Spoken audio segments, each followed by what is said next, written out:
Hello everyone, welcome to my channel online GS by Diwakar. यहाँ पे हम लोग टीजीटी पीजीटी का टेस्ट जो सॉल्व कर रहे थे उसमें ये आपका पार्ट 3 है और अब तक हम लोगों ने 42 प्रश्नों को सॉल्व कर लिया था। तो इसके पहले 2 वीडियो पढ़े उसको आप देख लीजिएगा, ठीक। तो वहाँ से आप जो है 1 से लेकर 42 तक 42 तक क्वेश्चन देख लेंगे। चूँकि थोड़ा सा इसलिए ये लेंदी हो रहा है, ज़्यादा है, इसको हम लोग एक्सप्लेन कर रहे हैं, ठीक। और इसका पीडीएफ वगैरह या पूरा जो टेस्ट है, ये टेस्ट नंबर 11 है। तो इसके पहले 10 सेट हुए हैं, टोटल हम लोग 20 सेट देखेंगे, ठीक। और कंप्लीट यदि आप पीडीएफ चाहते हैं तो इस नंबर पे 8318011238 पर आप व्हाट्सअप कर सकते हैं।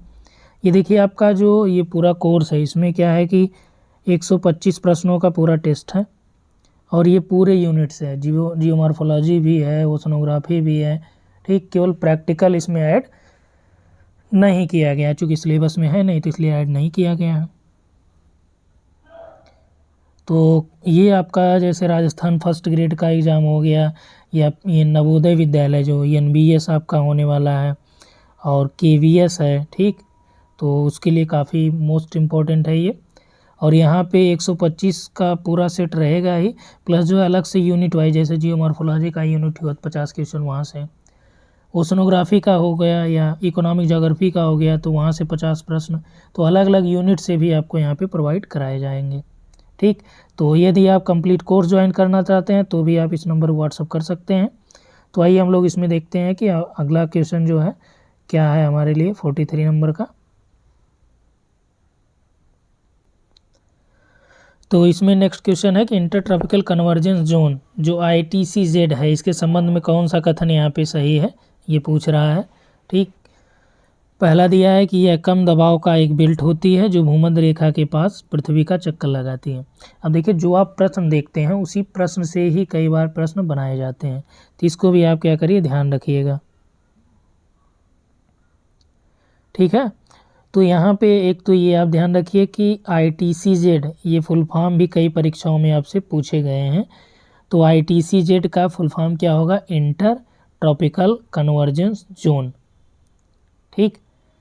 तो inter tropical convergence zone, convergence का मतलब क्या हुआ, डाइवर्जेंट का मतलब दूर जाना होता है, कन्वर्जेंस का पास आना, यानी अभिसरण और अपसरण 2 चीज़ें होती हैं। तो कन्वर्जेंस का मतलब ये हुआ कि इंटर ट्रॉपिकल जोन या ITCZ वाला जो एरिया होता है, ये इक्वेटर के आसपास का जो एरिया होता है, और इसमें क्या होता है कि जो ट्रेड विंड्स होती हैं वो आपका, जैसे ट्रेड विंड्स आ रही हैं इधर, तो हवाओं का एक प्रकार से आप कह सकते हैं कि अवरोहण होता है या कन्वर्जन होता है, ठीक। तो यहाँ से इंटर ट्रॉपिकल जोन के मतलब क्या का यहाँ पे पूछ रहा है कि यह कम दबाव का एक बेल्ट होता है जो भूमध्य रेखा के पास पृथ्वी का चक्कर लगाती है। तो ये आपका राइट है। और उत्तरी और दक्षिणी गोलार्ध की जो व्यापारिक हवाएं हैं ये यहाँ पे जुड़ती हैं, तो ये भी सही है, ट्रेड विंड्स की वजह से। और दे रहा है कि ITCZ की स्थिति पूरे वर्ष समान रहती है, तो ये गलत है, पूरे वर्ष समान नहीं, बल्कि ITCZ आपका शिफ्टिंग भी होता है, ठीक।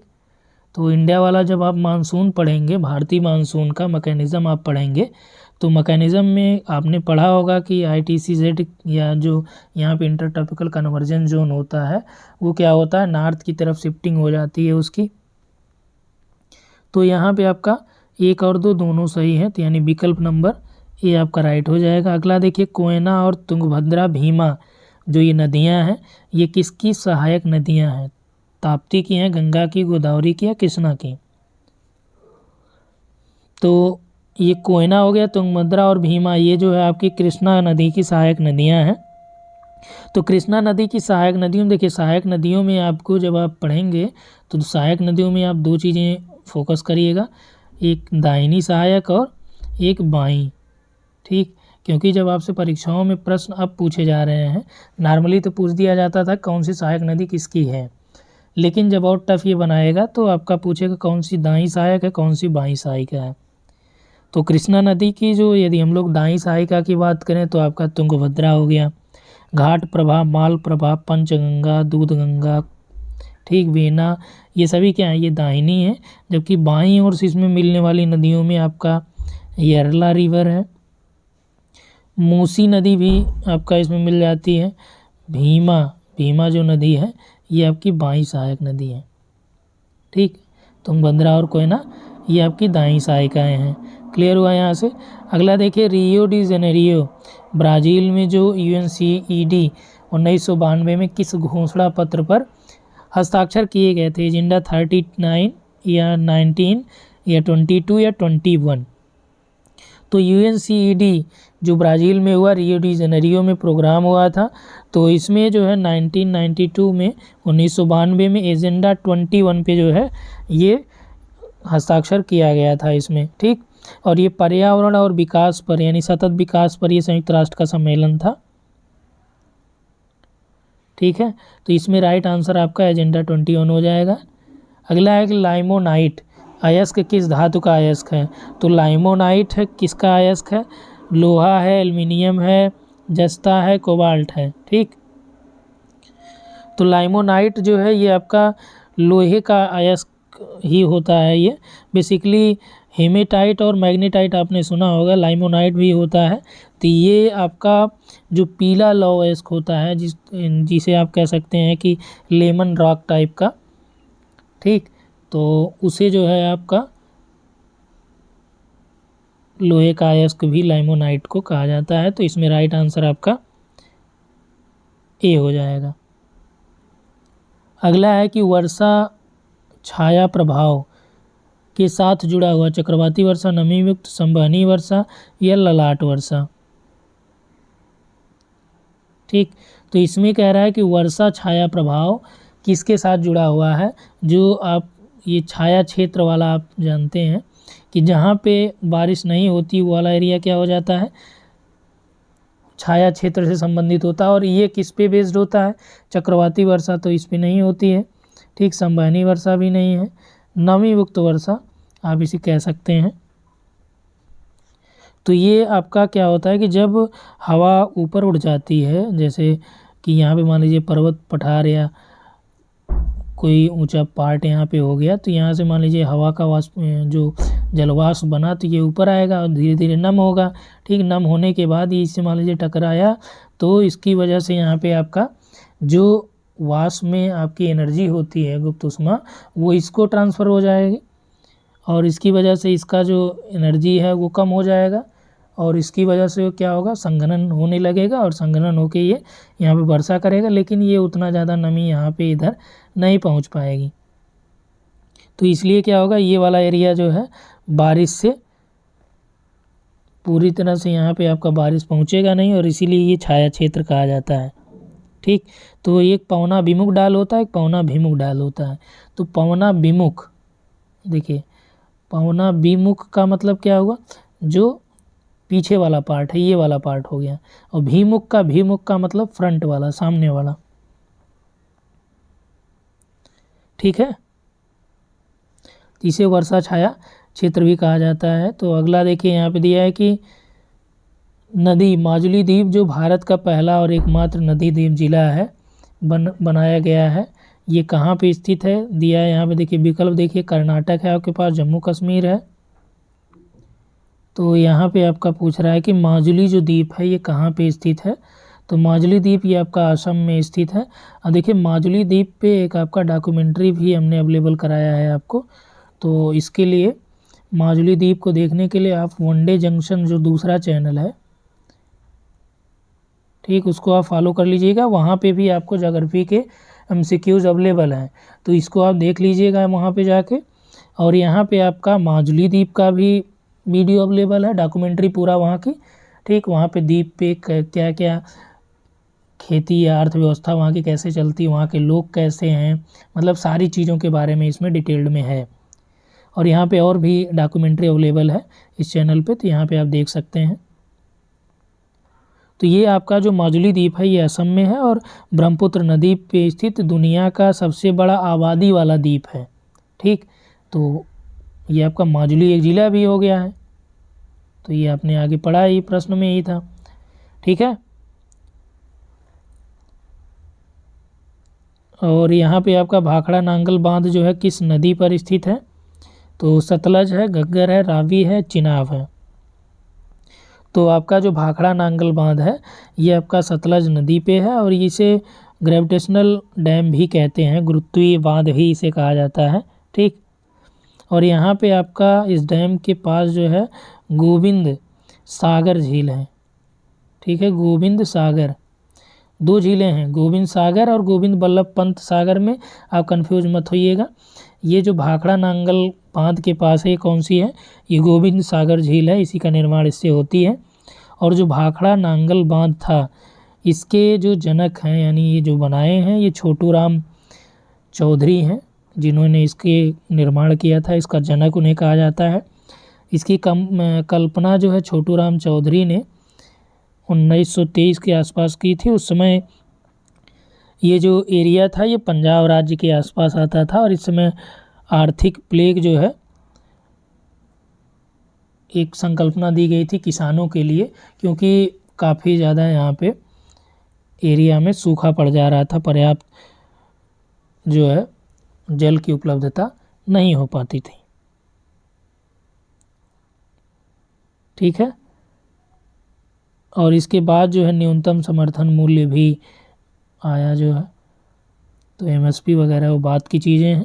तो यहाँ पे आप इतना समझिए, भाखड़ा नांगल बांध आपका सतलज नदी पे है और यहाँ पे आपका गोविंद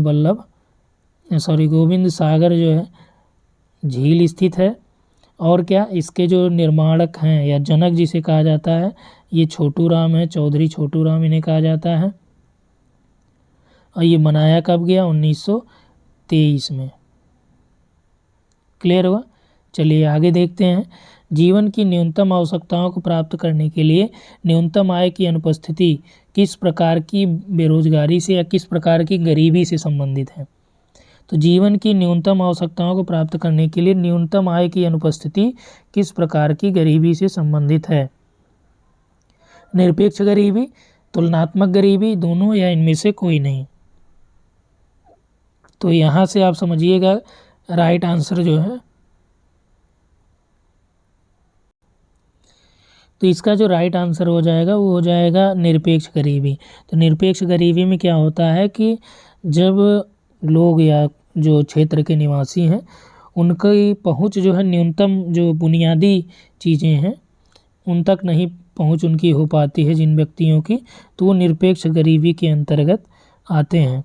ठीक, यानी निरपेक्ष गरीबी जो है ये उस स्थिति को परिभाषित करती है जिसमें किसी विषय में उसकी बुनियादी ज़रूरतों को पूरा करने के लिए साधनों का क्या होता है? अभाव होता है। बुनियादी ज़रूरतों में रोटी, कपड़ा, मकान, ये तो आप जानते ही हैं। ठीक, अभी क्या है, अभी बुनियादी ज़रूरतों में इंटरनेट को भी यानी मोबाइल या इंटरनेट को भी शामिल कर लिया गया है। तो निरपेक्ष गरीबी यहाँ पे आपका सही उत्तर होगा। ठीक, क्योंकि जीवन की न्यूनतम आवश्यकताओं को प्राप्त करने के लिए न्यूनतम आय की अनुपस्थिति, और इसी में एक होता है चरम गरीबी होता है, जिसमें चरम गरीबी का मतलब ये होता है कि ये ऐसी अवस्था होती है जिसमें जो व्यक्ति होता है उसकी जो बुनियादी ज़रूरतें की वस्तुएं हैं वहाँ तक उसकी पहुँच ही नहीं है। ठीक, यानी यह पहुँच रहा है तो बहुत कम उसकी पहुँच है, यानी रोटी कपड़ा मिल रहा है यानी भोजन मिल रहा है तो एक टाइम मिल रहा है, एक टाइम नहीं मिल रहा है। तो यही सब चीज़ें हैं। आगे देखिए यहाँ पे, निम्नलिखित में से कौन सा ओजोन परत के ह्रास पर पहला सम्मेलन था, यानी पहला कन्वेंशन कौन था? जलवायु परिवर्तन पर जो UNFCCC है, या फिर saving the ozone layer conference, या जैव विविधता पर जो कन्वेंशन था, या वियना कन्वेंशन था? ठीक, तो जो आपका ओजोन लेयर पर कन्वेंशन हुआ था, वियना सम्मेलन, ऑस्ट्रिया की ये राजधानी वियना, तो वियना में ओजोन परत पे सम्मेलन हुआ था और ये पहला वैश्विक सम्मेलन था जो हुआ था 1985 में। ठीक है, इस पे ओजोन संरक्षण के लिए सहमति बनाई गई थी। भारत पूर्व में किन देशों के साथ अपनी थल सीमाएं साझा करता है? ठीक है, तो भारत जो है पूर्व की ओर अपनी थल सीमाएं जो साझा कर रहा है, चलिए मैप यहाँ पे मैं बना दे रहा हूँ और यहाँ से आप जो है थोड़ा सा मैप देखिए। ठीक है, क्लियर हुआ। तो यहाँ पे आपका क्या है, यहाँ पे आपका एक हो जाता है बांग्लादेश, और प्रश्न इसमें कह रहा है कि भारत में पूर्व में किन देशों के साथ अपनी थल सीमाएं, ध्यान रखिएगा, जल सीमा नहीं बल्कि क्या कह रहा है, थल सीमाएं जो है ये साझा करता है। तो पहले तो यहाँ पे आपका क्या हो गया, म्यांमार हो गया,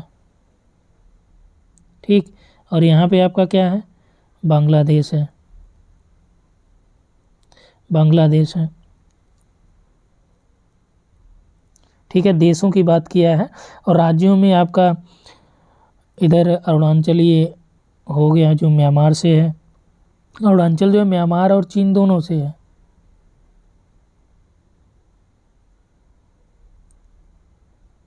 ठीक है। तो यहाँ पे आपका जो विकल्प देख लेते हैं, चीन, नेपाल, भूटान, भूटान अफगानिस्तान, नेपाल तो आपका देखिए ये हो गया, और ये वाला आपका भूटान हो गया, और इधर आपका जो है चाइना हो गया। तो भूटान अफगानिस्तान, भूटान इधर अफगानिस्तान इधर है, तो ये पूर्व में होंगे नहीं भारत के। म्यांमार और बांग्लादेश ये ज़्यादा सटीक है, ठीक है, और पाकिस्तान अफगानिस्तान ये इधर पड़ जाएंगे। तो ये सी विकल्प आपका जो ज़्यादा सही यहाँ पे है। अगला है, क्षुद्रग्रह किन कक्षाओं के बीच पाए जाते हैं, जो एस्टेरॉयड्स होते हैं वो कहाँ पे पाए जाते हैं। तो ये आपका जब आपने आउटर प्लैनेट और इनर प्लैनेट दो चीज़ें पढ़ा होगा, एनसीईआरटी में भी आपने पढ़ा होगा, ठीक। यहाँ पे बुध, शुक्र, पृथ्वी, मंगल और बृहस्पति, शनि, अरुण, वरुण और यम आपका ख़त्म हो गया है। तो इसके बीच आपका यहाँ पे पाया जाता है एस्टेरॉयड, ठीक है। तो ये आपका बुध हुआ, ये शुक्र हुआ, ये पृथ्वी हुआ, ये मंगल हुआ। यहाँ पे क्या है, इसे क्या बोला जाता है, इसे इनर प्लैनेट, इसे आपका क्या बोला जाता है, इसे आउटर प्लैनेट बोला जाता है। बाह्य ग्रह ये आंतरिक ग्रह होता है, इन्हीं के बीच में आपका ये एस्टेरॉयड पाए जाते हैं। तो ये मंगल और बृहस्पति हुआ, क्लियर क्या हुआ, बी विकल्प। अगला देखिए, नौकरेक जो राष्ट्रीय उद्यान है ये किस राज्य में है। नौकरेक जो राष्ट्रीय उद्यान है ये आपका त्रिपुरा है, मणिपुर है, असम है, मेघालय है। तो राइट आंसर आपका मेघालय हो जाएगा। मेघालय में गारो खासी जयंती आपने पढ़ा ही होगा। तो मेघालय में जो गारो जिला है, पश्चिमी गारो जिला, वहाँ पे आपका एक तुरा रेंज है, उसी में नौकरेक राष्ट्रीय उद्यान स्थित है, और ये बायो रिजर्व भी है, ठीक है। अगला है, सागौन के पेड़ निम्नलिखित किस प्रकार के जंगलों में उगते हैं, समशीतोष्ण में, उष्णकटिबंधीय पर्णपाती में, शुष्क पर्णपाती में, या बीच के जंगल में। तो सागौन जो है यह पेड़ किन प्रकार के वनों में उगता है। तो सागौन जो आपका ये उष्णकटिबंधीय जो पर्णपाती वन होते हैं उसका ये वृक्ष है सागौन। सागौन की जो लकड़ी है ये कठोर होती है, बहुत ज़्यादा कठोर नहीं लेकिन मध्यम रूप से कठोर होती है, और ये टिकाऊ भी होता है, आप जानते ही हैं। और नेक्स्ट यहाँ पे देखिए, अलग अलग, अब इसमें देखिए आपका काम क्या है कि समशीतोष्ण वन, पर्णपाती वन, शुष्क पर्णपाती, इनके वृक्षों के नाम ध्यान रखिएगा कि इसमें किस प्रकार के वृक्ष पाए जाते हैं। अगला देखिए, IUCN संकटग्रस्त जो प्रजातियां हैं इसमें इसके वर्गीकरण में कौन सी प्रजाति का वर्गीकरण नहीं किया गया है, ठीक है। तो इसमें देखिए आपका विलुप्त है, संकटग्रस्त भी हैं, सुरक्षित भी हैं, लेकिन आपका जो हानिकारक है इसको शामिल नहीं किया गया है। अगला देखिए, भारत में 3 तरह के राशन कार्ड हैं, कौन सा राशन कार्ड गरीब लोगों में सबसे गरीब लोगों के लिए होता है, सुरक्षा कार्ड, BPL कार्ड, BBPL या अंत्योदय कार्ड। तो 3 प्रकार के बनाए जाते हैं। एक आपका अंत्योदय होता है, यही जो है सबसे गरीबों के लिए होता है, और जो BPL है ये आपका below poverty line, below poverty मतलब जो गरीबी रेखा से ऊपर वाले हैं उनके लिए होता है, और इसमें एक होता है APL कार्ड, ठीक है, ये अन्य लोगों के लिए होता है जो BPL के अलावा हो। तो अंत्योदय, BPL और APL, ठीक है। तो इसमें सबसे ज़्यादा गरीबों के लिए आपका अंत्योदय कार्ड बनाया जाता है। अगला देखिए, प्रश्न है कि कथन कौन सा सही है, तूफान जो है क्या है। इसमें जो दिया गया है,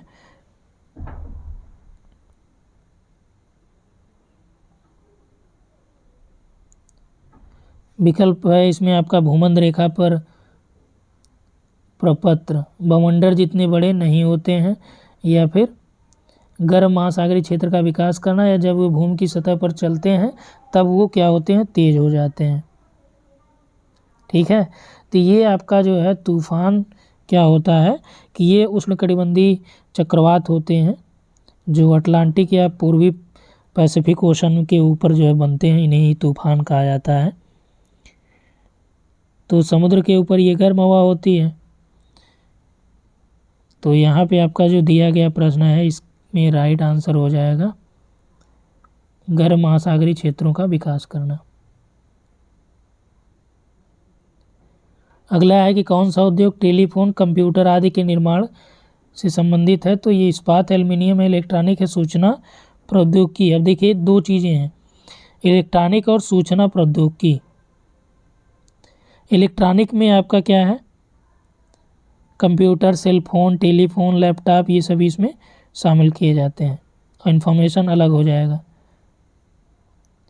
तो राइट आंसर आपका यहाँ पे इलेक्ट्रॉनिक्स।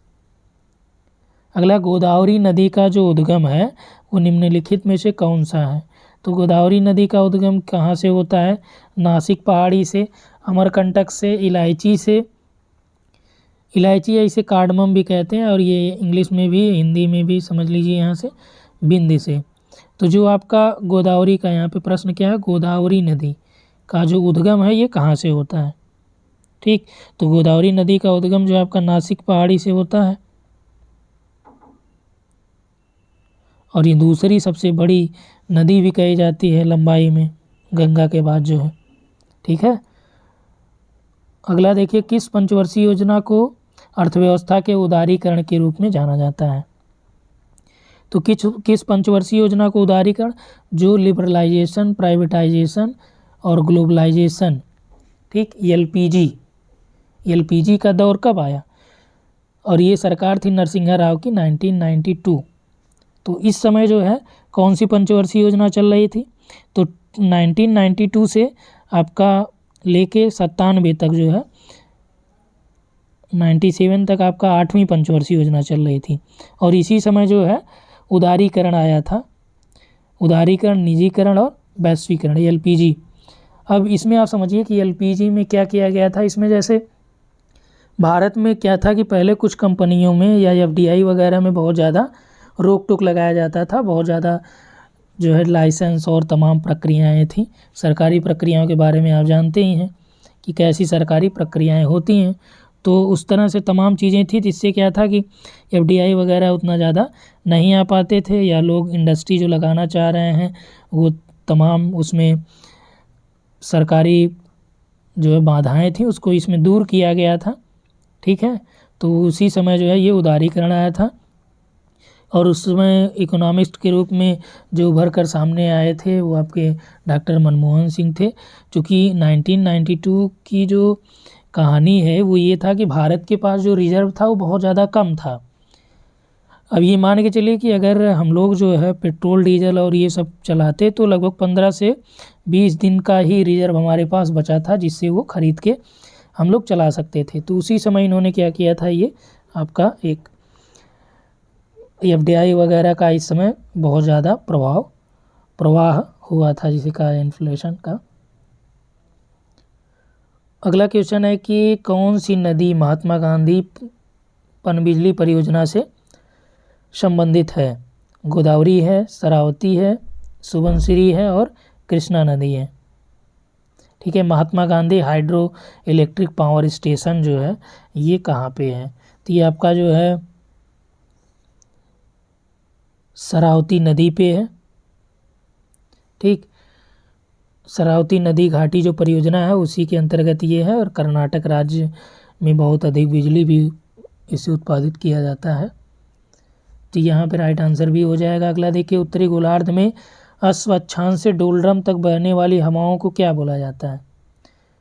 तो पश्चिमी हवा, व्यापारिक हवा, ध्रुवी ईस्टर या जेट, क्या बोला जाता है। देखिए यहाँ पे हवाओं का समझ लीजिए, डोलड्रम से और अक्षांश तक 30 तक जो है आपकी जो चलती हैं वो व्यापारिक हवाएं हैं। फिर आपका वेस्टर्लीज चलती हैं यानी पश्चिमी हवा है। फिर आपका पोलर चलता है, ठीक, ध्रुवीय हवा है, तो इसको आप यहाँ पे ध्यान रखिएगा, जिसे ट्रेड विंड कहते हैं। ट्रेड ये आपका क्या हो जाएगा, वेस्टर्लीज है, ये आपका पोलर हो जाएगा, ठीक। तो यहाँ पे राइट आंसर क्या हो जाएगा, व्यापारिक। अगला है टैगा वनों के संबंध में निम्नलिखित कथनों पर विचार कीजिए। तो टैगा वनों के बारे में यहाँ से पूछा जा रहा है। यह समशीतोष्ण उष्णकटिबंधीय क्षेत्र का एक वन है। जो टैगा वन है ये आपका आर्कटिक के पास जो है, टैगा और टुंड्रा दो आपने पढ़ा होगा, ठीक है। तो ये आर्कटिक या उप आर्कटिक क्षेत्र का ही एक जंगल कहा जाता है। उत्तरी गोलार्ध में स्पेशली यह पाया जाता है, दक्षिणी में शीतोष्ण वनों के बीच ये आपका स्थित होता है टैगा। उत्तर में टुंड्रा और दक्षिण में शीतोष्ण वन। ये आपका सबसे ऊपर क्या हो जाएगा, ठंडे में टुंड्रा, जहाँ पे लगभग 10 डिग्री के आसपास टेम्परेचर हो जाता है। तो इसमें क्या होता है, बर्फ़ जब यहाँ पे थोड़ा हट जाती है तो लाइकेंस वगैरह ये सभी उगाते हैं। तो टुंड्रा के नीचे आपका टैगा होता है और टैगा के बाद आपका शीतोष्ण वन होते हैं, ठीक है। तो ये आपका शीतोष्ण से ऊपर होता है, तो उष्ण और समशीतोष्ण इन दोनों वनों में टैगा आपका नहीं आएगा। तो पहला तो गलत हो गया। दूसरा देखिए, शंकुधारी वृक्ष जैसे स्प्रूस, देवदार, सनोवर इन जंगलों के में आम है, यानी कि इन जंगलों में ये पाए जाते हैं। तो ये शंकुधारी वृक्ष इसमें पाए जाते हैं, राइट है। टैगा पारिस्थितिकी तंत्र को प्रत्यक्ष मानव गतिविधि और जलवायु परिवर्तन का खतरा होता है। तो ये बात सही है, क्योंकि जो ये स्प्रूस, देवदार या ये सभी हैं शंकुधारी वृक्ष हैं, तो सबसे ज़्यादा कटाई वगैरह इन्हीं की जाती है और इनकी जो लकड़ियाँ होती हैं काफ़ी महंगी भी होती हैं, ठीक है। तो इसमें राइट आंसर 2 और 3 है, बी विकल्प राइट हो जाएगा।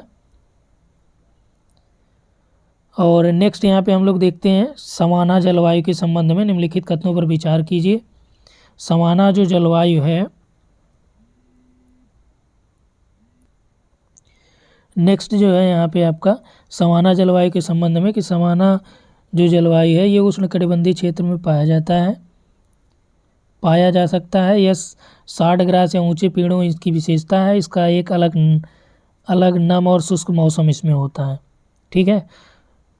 तो जो सवाना जलवायु है ये आपका संक्रमणकालीन जलवायु भी कही जाती है, यानी इसमें आपका उष्णकटिबंधीय, शीतोष्णकटिबंधीय, ठीक है, यानी कि आपका गर्म रेगिस्तान के बीच या भूमध्य रेखीय जंगलों में, जैसे आपका दक्षिण अफ्रीका है, वहाँ पे भी सवाना वन पाए जाते हैं। और टेम्परेचर की हम लोग बात करें तो यहाँ पे जो वार्षिक टेम्परेचर होता है लगभग 20 डिग्री फ़ारेनहाइट के आसपास होता है। तो जो सवाना जलवायु है ये आपका कहाँ कहाँ पाई जाती है, देखिए जलवायु में आपने पढ़ा होगा चीन टाइप या सवाना टाइप जो जलवायु है ये आपका इक्वेटर हो गया। सूडान तुल्य जलवायु भी कहा जाता है, और यह उष्णकटिबंधीय क्षेत्र के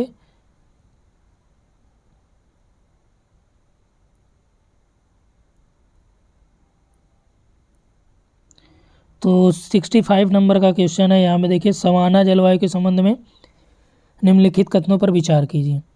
दिया है कि यह उष्णकटिबंधीय क्षेत्रों में पाया जाता है।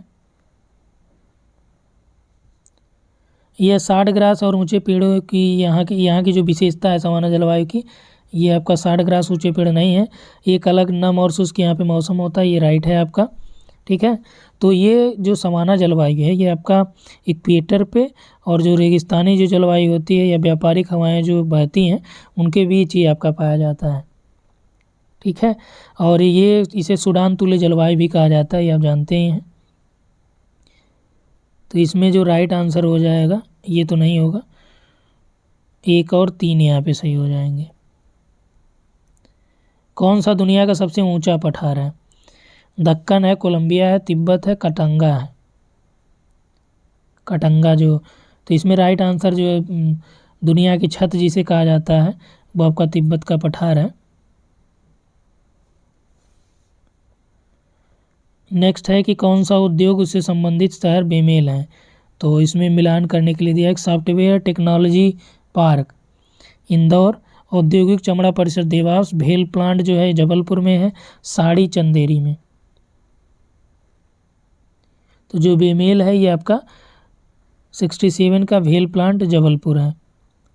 ठीक, जो भेल संयंत्र है ये ब्रिटेन के सहयोग से भोपाल में है, और सब सही है। मध्य प्रदेश के किस जिले में सबसे ज़्यादा शहरी आबादी है? सबसे ज़्यादा जो शहरी आबादी है एमपी के इंदौर में है। और निम्नलिखित में से कौन सा दर्रा उसके स्थान से सुमेलित नहीं है? नाथुला दर्रा आपका सिक्किम में है,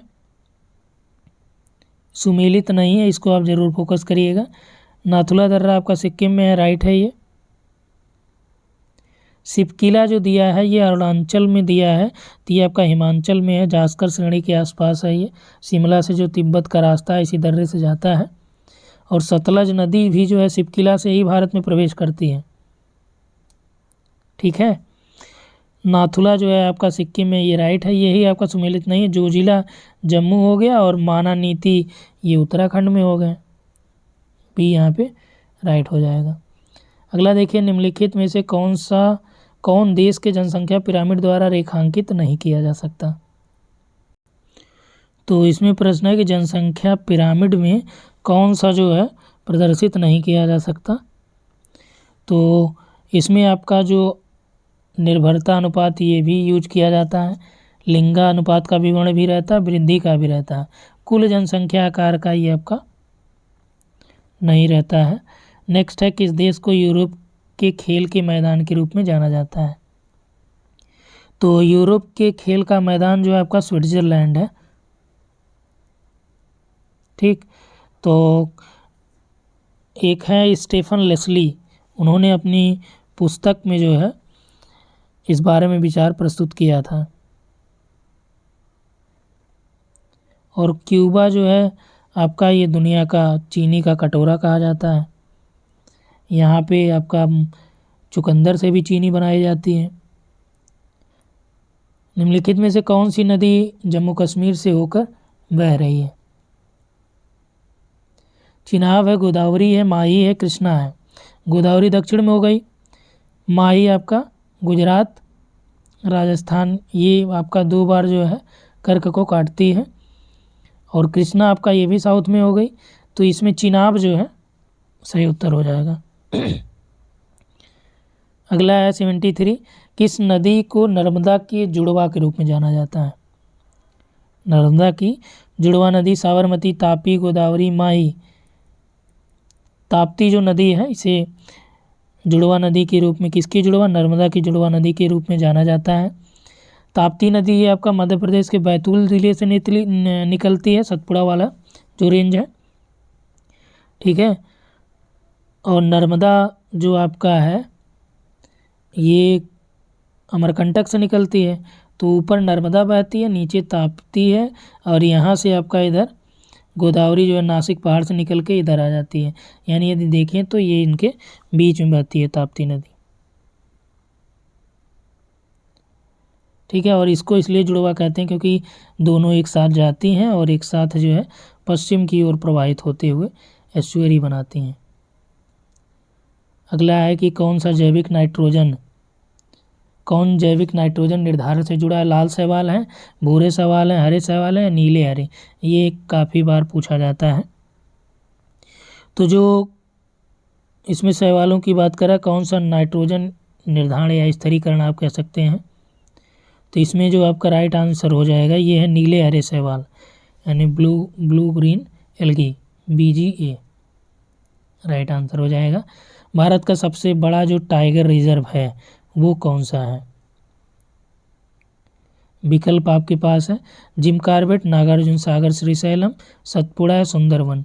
तो राइट आंसर हो जाएगा नागार्जुनम श्रीशैलम टाइगर रिजर्व जो है सबसे बड़ा बाघ अभयारण्य है। ये कहाँ पे? आंध्र प्रदेश में है, और लगभग 1200 जो है वर्ग किलोमीटर रेंज में ये फैला हुआ है। तो इसमें देखिए हम लोगों ने 75 प्रश्नों को देखा है, तो इसमें उतना ही करते हैं। ठीक है, तो इससे क्या होगा, कंटिन्यूटी बनी रहेगी। और जो आपका PGT का पेपर है ये मान के चलिए कि इस साल तो हो नहीं पाएगा, अगले ही साल होगा, मार्च या अप्रैल में मान चलिए, या फरवरी मार्च। ठीक, और चूँकि मार्च से आपका हाई स्कूल इंटर के भी एग्ज़ाम चालू हो जाते हैं, तो मे भी ये आपका मई जून भी जा सकता है, लेकिन ये मान के चलिए कि फरवरी मार्च के आसपास जो है यूपीएचसीएससी का भी इसी के आसपास संभावना है। और जब तक ऑफिशियल डेट नहीं आती तब तक कुछ कहा नहीं जा सकता एग्जैक्टली। ठीक, तो इस वीडियो में इतना ही। उम्मीद है ये पूरा वीडियो आप लोगों को पसंद आया होगा। तो इसके सभी पार्टों को देखिएगा और अपने मित्रों तक शेयर करना मत भूलिएगा। और आप चैनल पे नए आए हैं, पहली बार आए हैं, तो चैनल को सब्सक्राइब कर लीजिए और बेल आइकन को क्लिक करना मत भूलिएगा। तो यहाँ पे देखिए हम लोग जो कोर्स आपका चल रहा है, यहाँ पे पीजीटी भी चल रहा है, यूपीएचसीएससी भी चल रहा है, नेट जेआरएफ भी है। तो नेट जेआरएफ अभी देखिए एकदम न्यू स्टार्ट होने वाला है। तो यदि आप इससे जुड़ना चाहते हैं तो इस नंबर पे आप व्हाट्सअप कर सकते हैं, जहाँ आपको डेमो वीडियो मिल जाएगा। तो इसको आप देखिएगा, वहाँ से फिर यदि आप सेटिस्फाई रहिएगा तो ज्वाइन कर सकते हैं। तो यहाँ पे इतना ही रहेगा। ठीक, थैंक्स फॉर वॉचिंग।